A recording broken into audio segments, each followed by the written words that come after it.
ये सवाल भी आपके सामने रखेंगे, आप हमारे साथ ही रहिएगा। सीनियर तज्ज़ियाकार समी इब्राहिम साहब हमारे साथ मौजूद हैं। तो समी साहब, बहुत ही मुख्तसर समाअत रही, खान साहब पहुंचे और ऐसा लग रहा है 2-3 मिनट के अंदर ही ये कार्रवाई तमाम हो गई और खान साहब पर से जो एतराज़ था वो ख़त्म हो गया। शो कॉज नोटिस अदालत ने वापस ले लिया। पूरी सूरत हाल पर आप क्या करेंगे? बड़ा ज़बरदस्त काम किया खान साहब की लीगल टीम ने और ख़ुद जो उनका कंडक्ट था ख़ास तौर पर। ये बहुत ही जो फैसला हुआ वो एंटिसिपेटेड था, अगरचे बीच में कुछ हुकूमती लोग पख डालने की कोशिश कर रहे थे। दो बातें हुई थी बीच में।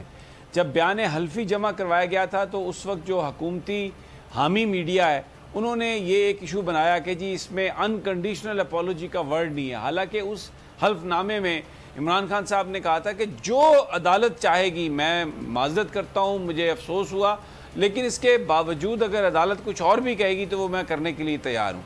और फिर इसके अलावा वो ज़ेबा चौधरी साहबा की अदालत में भी गए और वहाँ पर उनकी छुट्टी थी जज साहब की, तो जज साहबा की, तो वहाँ पर इमरान खान ने कहा कि जब वो जज साहबा आएँ तो उन्हें बताइएगा कि मैं माजरत करने के लिए आया हूँ। लेकिन इस पर भी आपको मैं बताऊँ कि झूठा प्रोपेगेंडा किया गया। जंग ने खबर छापी कि जो डिस्ट्रिक्ट बार एसोसिएशन है उसने ये एक गलत उनसे मंसूब करके ये खबर छाप दी गई, जिसकी डिस्ट्रिक्ट बार ने मजम्मत की। आज भी एडिशनल अटॉर्नी जनरल जो थे उन्होंने ये कहने की कोशिश की कि जी वो अनकंडीशनल अपॉलोजी का वर्ड नहीं है और ये ख़त्म नहीं होनी चाहिए। लेकिन इंतहाई मुख्तसर समाअत और जो जजेस थे और जो बेंच के सरबराह जस्टिस अतर मिनुल्ला, उन्होंने ये कहा कि बादियों नज़र में ये तौहीन अदालत लगती थी, लेकिन जो इमरान खान साहब का जो कंडक्ट है, जो उन्होंने गुफ्तगू की, जो हल्फनामा है उनका, और उस बाद में जो वो ज़ेबा चौधरी साहबा की अदालत में गए, तो हम इस कार्रवाई को ख़त्म कर रहे हैं।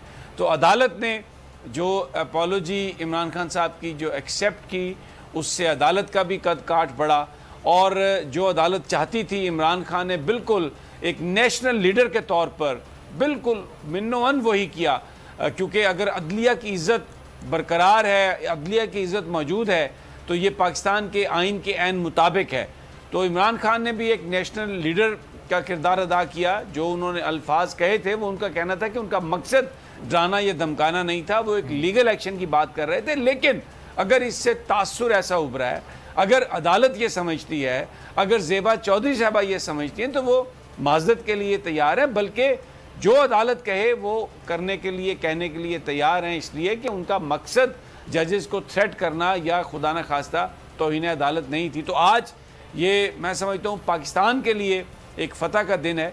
एक नेशनल लीडर की जो उनकी अपॉलोजी थी, अदालत ने उसको एक्सेप्ट किया और दोनों साइड से मैग्नानिमिटी जो है उसका हमने देखा कि उसका इजहार किया गया। अदालत ने भी बहुत ही एक ऐसे अंदाज में कि जैसे कौम तवक्को कर रही थी, उसी तरह उनका कंडक्ट, और इमरान खान साहब ने भी वैसे ही किया। बीच में हुकूमती लोगों ने और उनके हामी मीडिया ने पख डालने की कोशिश की, वो जो अपनी उनकी हरकतें हैं वो उन्होंने की, लेकिन वो सब जो उनकी कोशिशें थी वो आज नाकाम। सही, लेकिन समी साहब, जाहिर है कि हुकूमत और जो उनका हामी मीडिया या फिर जो तहकीकाती इदारे हैं वो तो फिर कोशिश करेंगे इमरान खान साहब को उकसाने की, जिस तरह पहले भी ऐसे हालात क्रिएट किए गए कि ये बयान, फिर ये गुफ्तगू इमरान खान साहब की ज़बान से अदा हुई खिताब करते हुए। तो अब जो कमिटमेंट इमरान खान साहब ने अदालत में दी है कि मैं आइंदा मोहतात रहूँगा, वो कितनी इंपॉर्टेंट है, चूँकि उसकी पासदारी इमरान खान साहब को करनी पड़ेगी? नहीं, देखिए, इमरान खान साहब ने कोई वो जो कमिटमेंट दी है उससे उसका ये मतलब नहीं है कि अदालती फैसलों पर कोई तबसरा करने का हक ख़त्म हो गया। वो तो क्योंकि एक ज़ेबा चौधरी साहबा का उन्होंने, अदालत ने जो पॉइंट उठाया था कि आपने उनका नाम लिया और फिर ये कहा कि आप एक्शन लेंगे, तो हालांकि इमरान खान साहब ने कहा कि उनकी मुराद जो थी वो लीगल एक्शन थी और उन्होंने अपनी उस गुफ्तगू में उसका आगे फ़िक्रात में वो ये बात कही गई। लेकिन बहरहाल क्योंकि अदालत ने ऐसा महसूस किया और अदालत ने ये समझा कि ये एक चीज़ ऐसी है जो नहीं होनी चाहिए, तो इमरान खान साहब ने उसको अंडरस्टैंड किया, उसको तस्लीम किया और उन्होंने कहा कि वो इस तरह किसी किस्म की कोई बात नहीं करेंगे। लेकिन इसका ये मतलब नहीं है कि कोई अदालती फैसलों पर शेख रशीद साहब का हक अब नहीं रहा। अवामी मुस्लिम लीग के सरबराह में ज्वाइन कर चुके हैं।